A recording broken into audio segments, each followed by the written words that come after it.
and welcome to this class on using the Avada theme to build your WordPress website. My name's Melissa and I'll be teaching this class.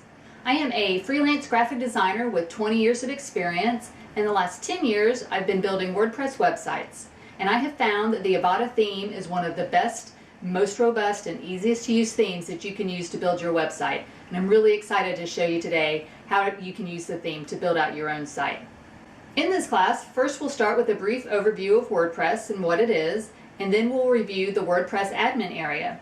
Then we'll dive right into Avada and I'll go through all of the theme elements and the page builder and how to use each of the items.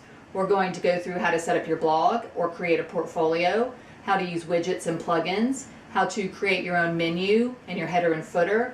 And then finally at the end of the class, we're going to go through how to update the Avada theme, how to update the WordPress software, and how to update any plugins that need updating. This is something you'll have to do on a regular basis, and it's really important to make sure that you do that.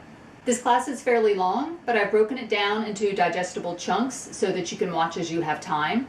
I've also labeled each class as to exactly what we're going to cover in that specific lesson. So if you need to jump around and find something that you really want to hone in on, feel free to do that. But keep in mind that the classes do build off of each other, so watching it in order might be a good way to go. Okay, we have a lot to go over, so let's go ahead and get started.